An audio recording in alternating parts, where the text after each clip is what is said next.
Mesdames, Messieurs, peuple congolais, être citoyen, c'est d'avoir franchi d'abord les barrières, d'être traité d'indigènes,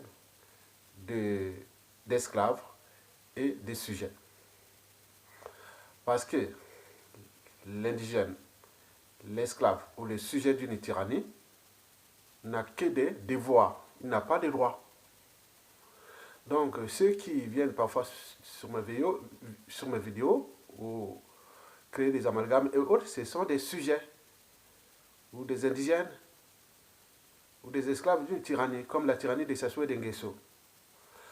Et oui, parce que s'il suffisait d'obéir à un pouvoir injuste, est-ce que les sujets d'une tyrannie connaîtraient-ils la liberté, la dignité et le but de la condition humaine? Est-ce que vous serez libre, digne et heureux chez vous? Avec Sassou Nguesso, le fait d'être traité d'indigène, de sujet ou d'esclave.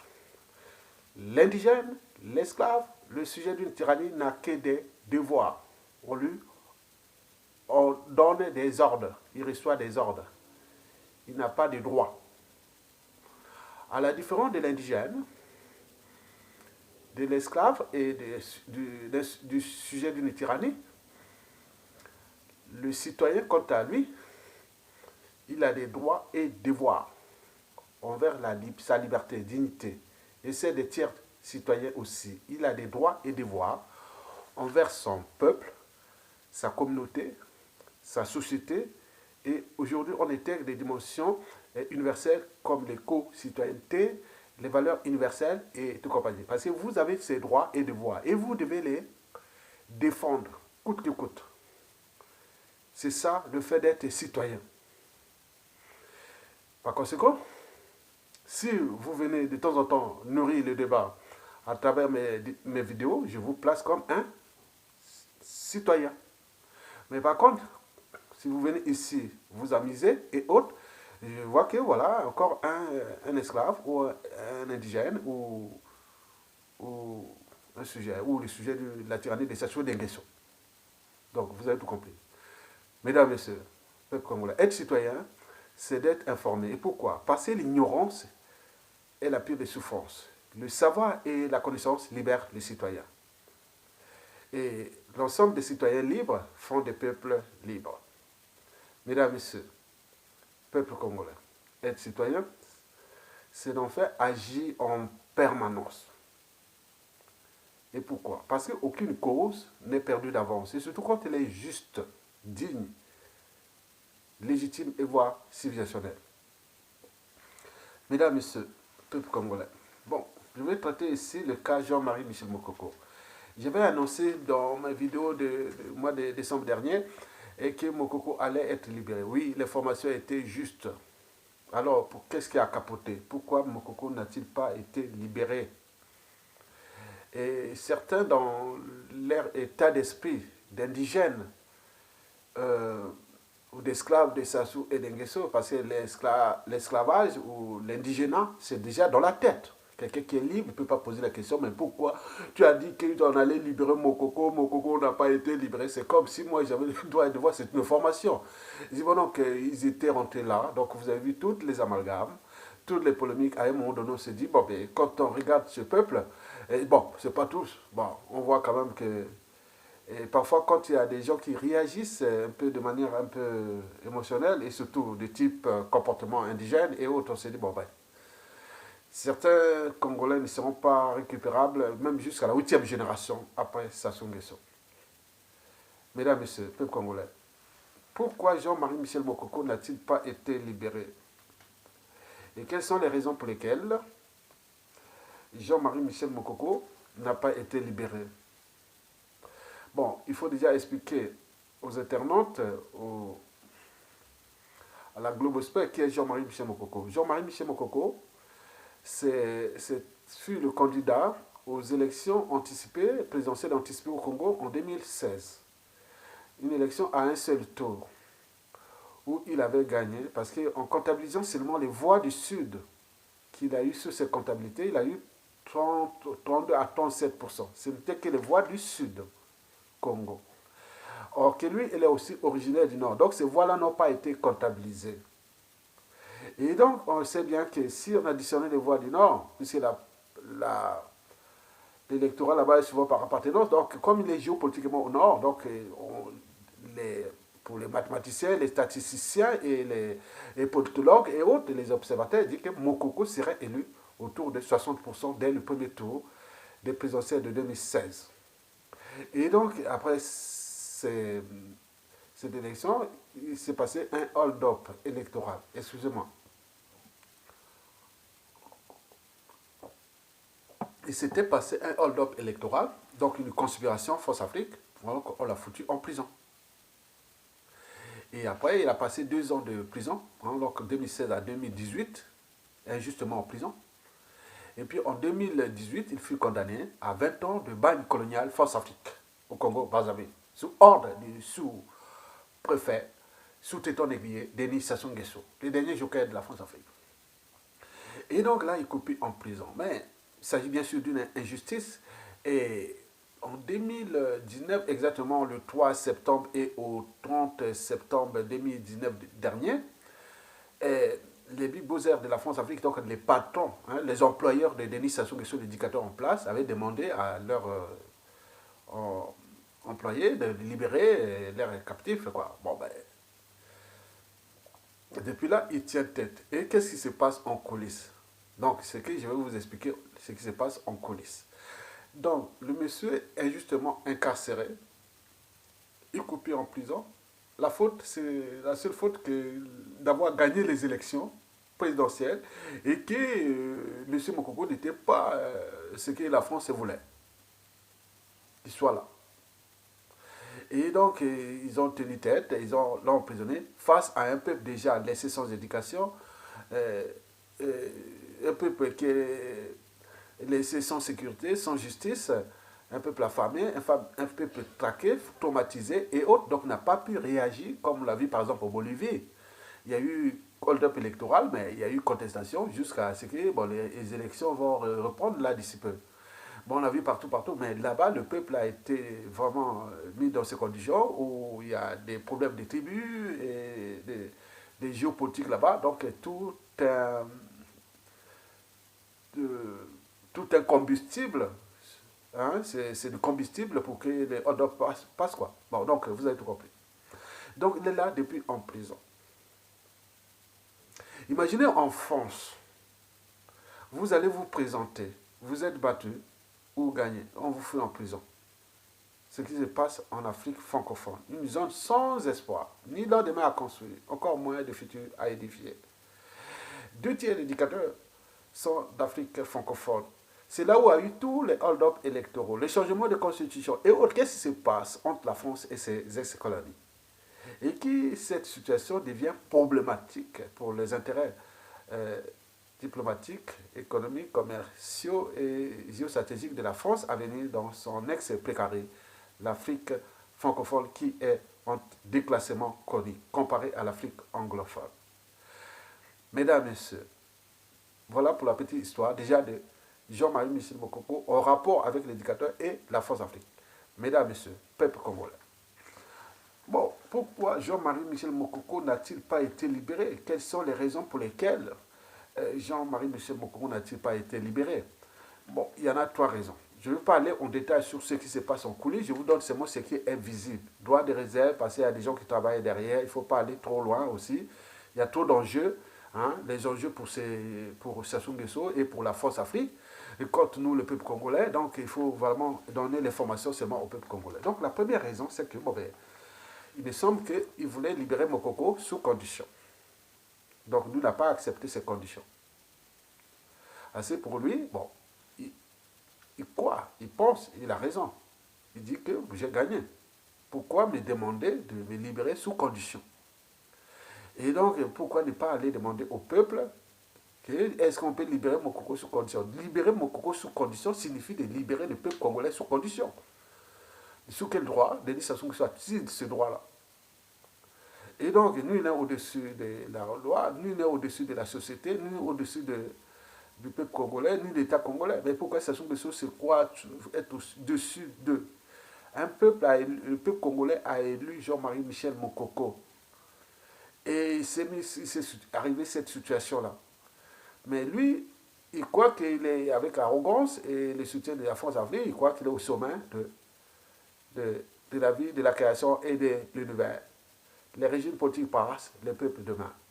Donc, Mokoko a refusé d'être libéré sous condition. C'est ça le nœud du problème. Bon, c'est quand même inhumain parce qu'il s'est présenté pendant ce temps qu'il est justement incarcéré. Il a perdu sa sœur. Il n'est même pas allé enterrer, c'est vraiment sa meilleure sœur. Il a perdu aussi son meilleur ami.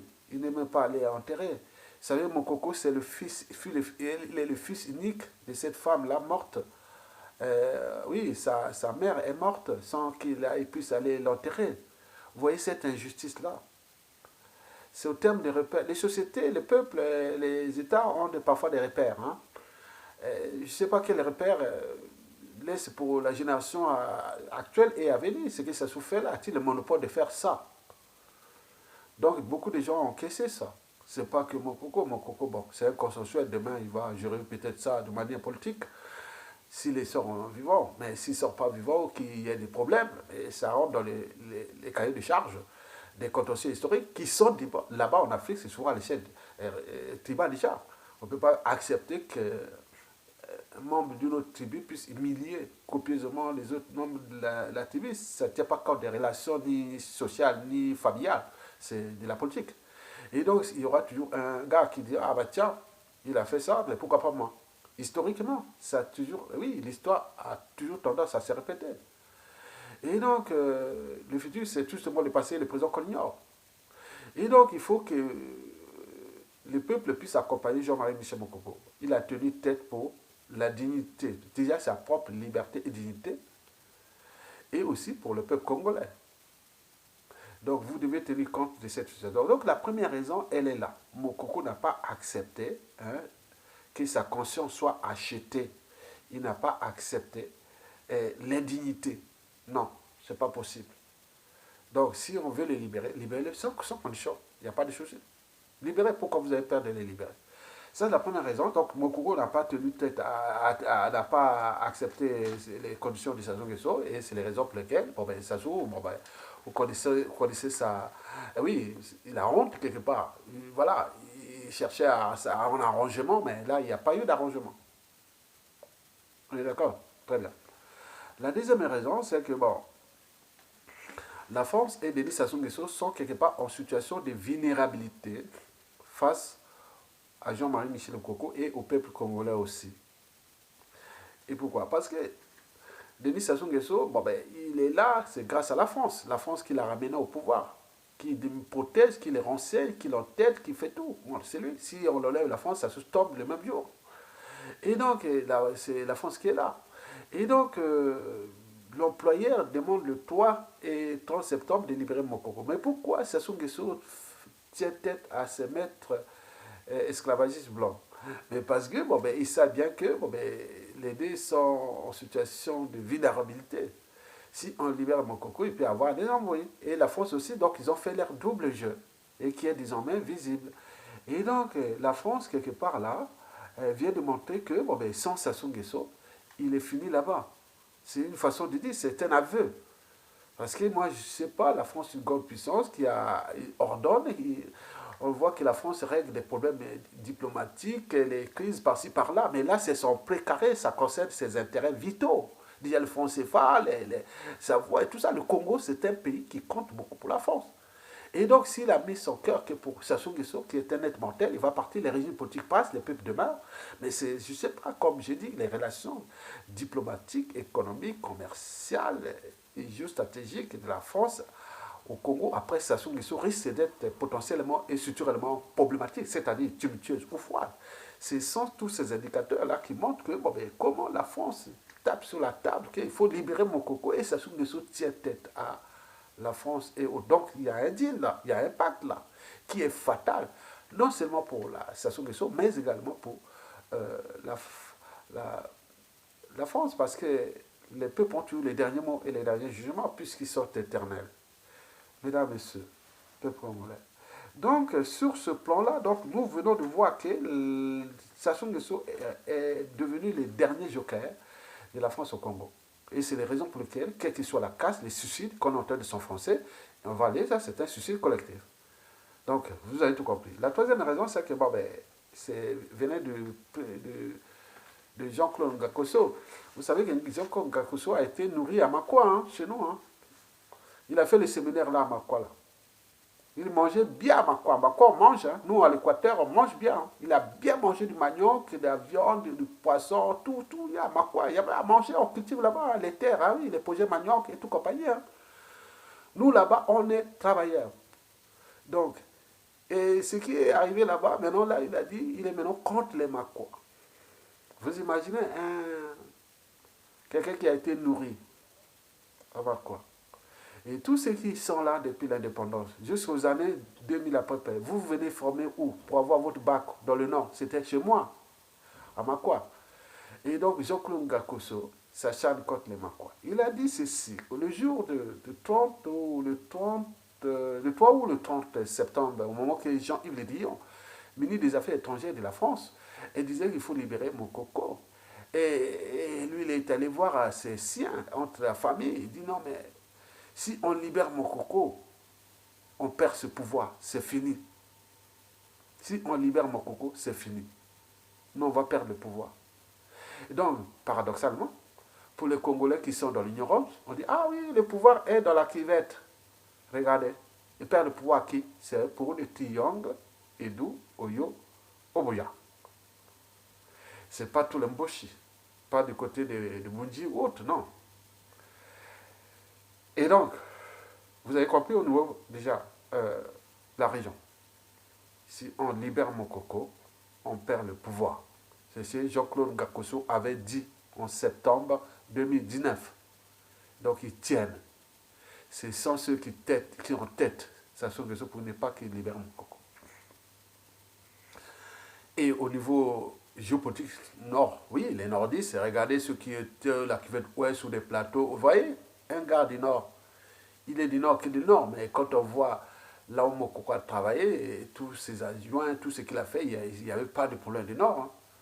Même à Makwa là-bas, dans sa tribu, on dit qu'il est dur envers le Makwa. Hein. Il veut qu'il soit vraiment dans le sens patriotique. Il est comme ça. C'est pas quelqu'un qui prend le pouvoir, il va dire ah oui, le Makwa. Non, non, non. C'est symbolique, mais il faut savoir qu'il veut l'unité nationale. Lui, il est comme ça. Hein. Il est très dur. Hein.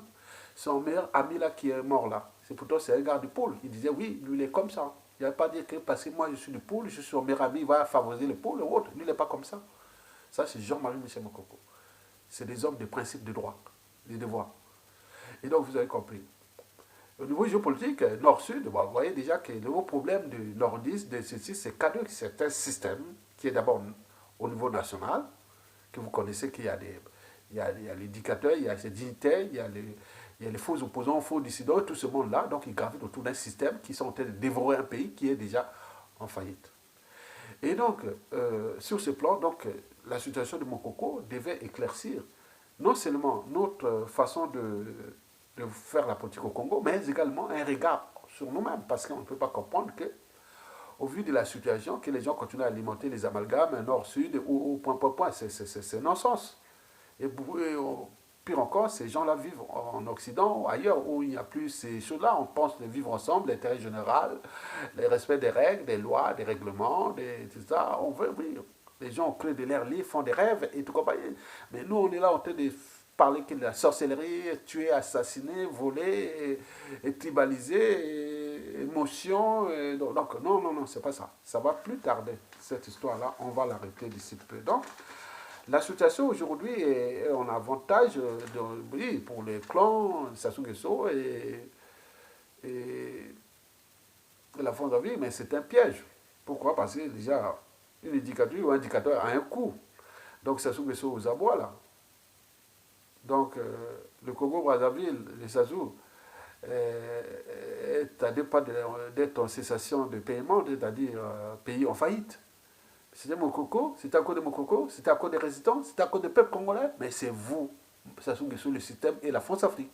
C'est vous les responsables coupables. Donc venez pas chercher encore Mokoko, les prisonniers politiques. Non, non, il n'y a pas. Donc aujourd'hui, si vous avez un cerveau, une âme et une conscience, Le problème là, c'est Sassou Nguesso, son système, et la France africaine. Ce n'est pas le peuple congolais, les opposants et autres, parce qu'ils sont des citoyens. Ils défendent la liberté et dignité de leur peuple. Donc, l'indépendance, on a voulu, il faut aussi les défendre. Mais les droits, on veut des droits, il faut aussi les défendre. Par exemple, les cas de hold-up électoral. On aurait pu défendre contre le hold-up électoral. On aurait pu être dans la rue. On aurait pu faire ceci. Mais on a créé des amalgames. On peut ajouter d'autres situations. Le problème de l'eau potable, le problème des soins, des hôpitaux, d'éducation, des routes, de tout. Ce sont nos droits, de la condition humaine. Il faut se battre sur. Maintenant, on dit, ah tiens, on laisse là, on se regarde sur les tribalistes, l'individu. Non, non, non, non, non, c'est pas ça. Et donc, moi, pour terminer, je vous dis que on ne sait pas comment va se terminer cette situation, mais il est sûr et certain que le Congo va être en faillite. Ça, c'est sûr et certain. Et que le dictateur Sassou Nguesso risque d'être chassé, hein, comme le fut le cas des dictatures en Amérique latine ou en Amérique du Sud. Et pourquoi? Parce qu'au vu de la situation qui est déjà injuste, insupportable et tolérable, le peuple ne peut pas se structurer, se mobiliser. Donc il y a un problème. Donc on va se retrouver devant le fait accompli. C'est ça, on va vers le fait accompli. C'est-à-dire les caisses d'État seront vides, l'État ne fonctionne plus, et tout dans la mer, il va arriver un détonateur qui va arriver comme ça. Donc c'est ça que nous dirigeons. Il n'y a plus rien à faire parce que plus rien ne marchera dans ce pays tant qu'on parlera des Sassou et des Nguesso, du clan et autres. Tous leurs plans et autres, c'est voué à l'échec. Sassou Nguesso a été quand même protégé, armé, renseigné et tout pendant presque 42 ans.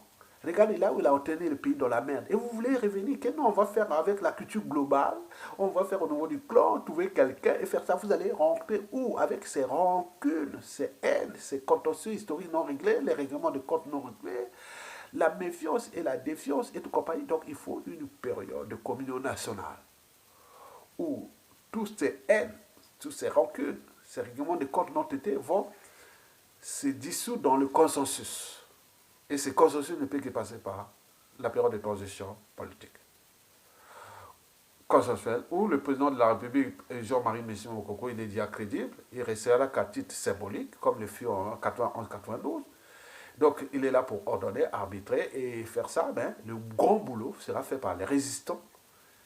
Et une partie de ces régimes, il y a beaucoup de cerveaux là-bas, mais qui ont été abîmés par le régime, il faut le retenir, puisque l'État continue à fonctionner, malgré que autres, ben, il y a des gens qui boudent, qui ne peuvent pas dire, mais ce n'est pas possible. Les administrations, l'État, on n'a jamais vu ça. L'État, la continuité de l'État. Donc il y aura beaucoup de gens qui sont nos cadres, nos sont là-bas. Ça, c'est sûr.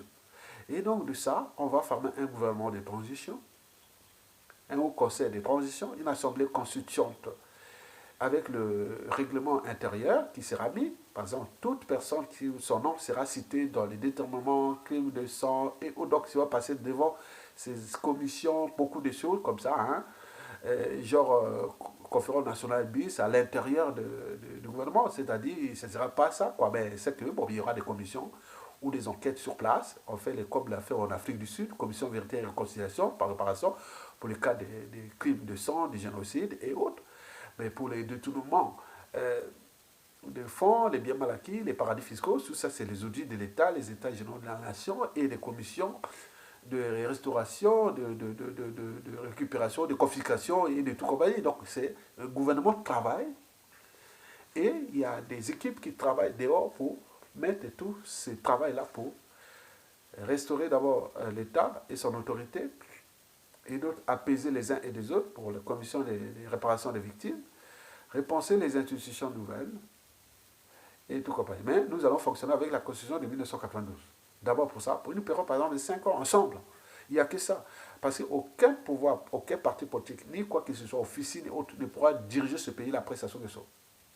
S'il n'y a pas cette période-là. Donc pensez là. Donc nous devons être dans cette dynamique-là que le plan A, Sassou dégage, sans condition. Deuxièmement, une transition politique consensuelle réparatiste ou sans condition, sans Sassou Nguesso, sans ce système-là. Et enfin, repenser les institutions nouvelles où le président de la République, au sortir de cette transition, n'aura plus qu'un rôle symbolique. Comme on voit en Allemagne, en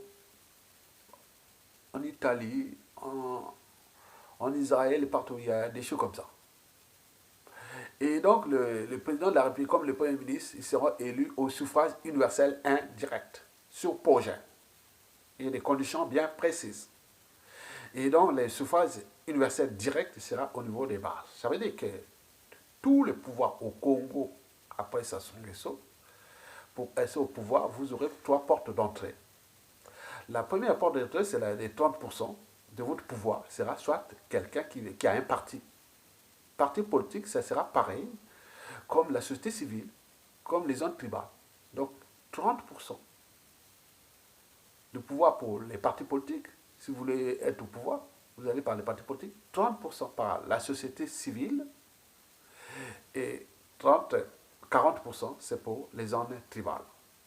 Ça veut dire que nous aurons des assemblées, des régions semi-autonomes, des assemblées régionales, comme on voit un peu en Allemagne, surtout les échelles locales, hein, c'est-à-dire comme les Länders comme ça, donc les ministres, présidents, il y aura les présidents des régions seront très très puissants. Un président des régions sera très très puissant. Parce qu'il peut aller chercher des partenaires économiques partout dans le monde, sans passer par Brazzaville, il peut faire beaucoup de choses, mais il y aura une politique générale qui est fixée par le pouvoir central, qui est fédéral, ou autre, comme on dirait, mais c'est un régime qui ne sera pas ni présidentiel, ni parlementaire, c'est un régime conventionnel. Autour, pour élire le Premier ministre ou le président de la République, on ira à la Convention nationale. Et cette Convention nationale sera représentée par les grands électeurs ou les députés. C'est-à-dire, les politiques vont être députés, hein, 30% ils vont être peut-être des députés parce qu'ils savent bien faire le métier, et une partie de la société civile et autres, mais parmi ces délégués à la Convention nationale qui vont élire tous les 5 ou 7 ans le président de la République ou le Premier ministre, donc qui va fermer son gouvernement, dans cette Convention nationale, vous allez avoir des maires.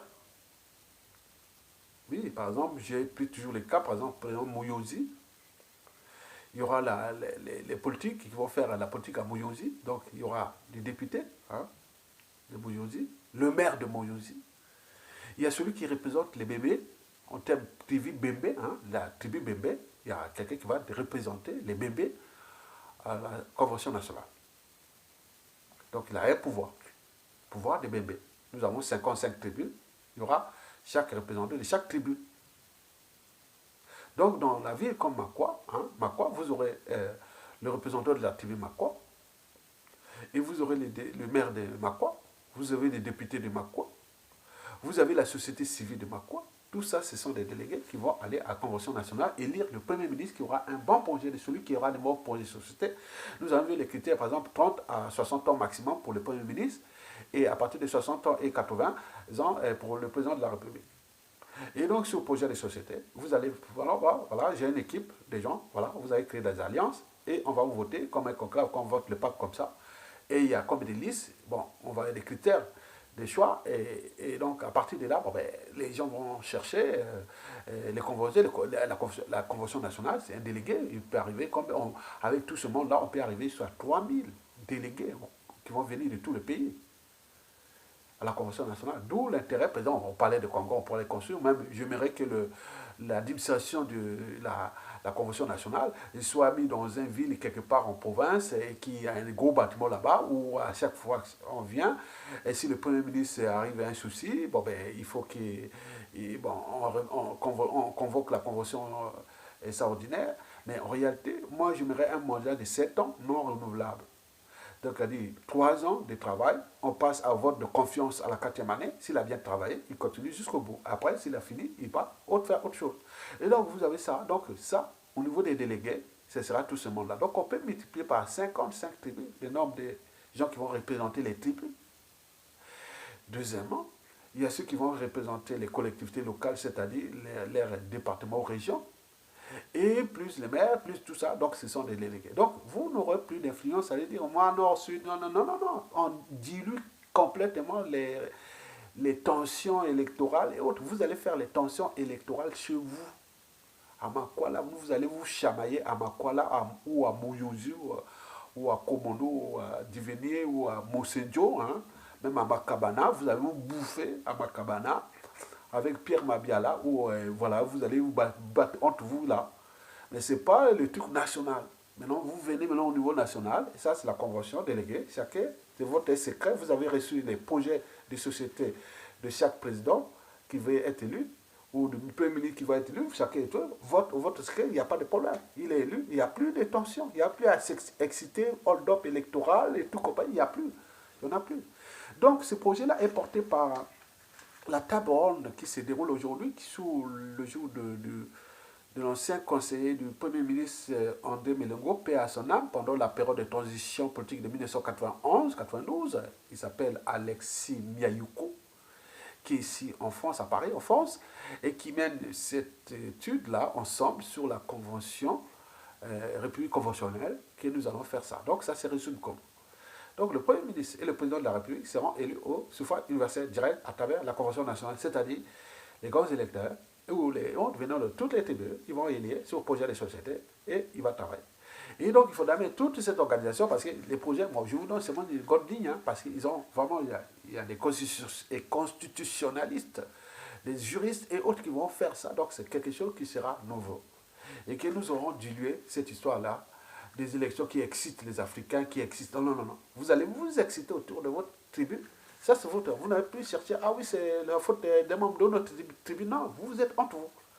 Donc, vous allez vous arranger à trouver vos grands électeurs, qui représentent la tribu, qui représentent la société civile à l'échelle locale, et puis le maire, le député, il y aura les députés qui vont à l'Assemblée régionale, il y a les députés qui vont à l'Assemblée fédérale.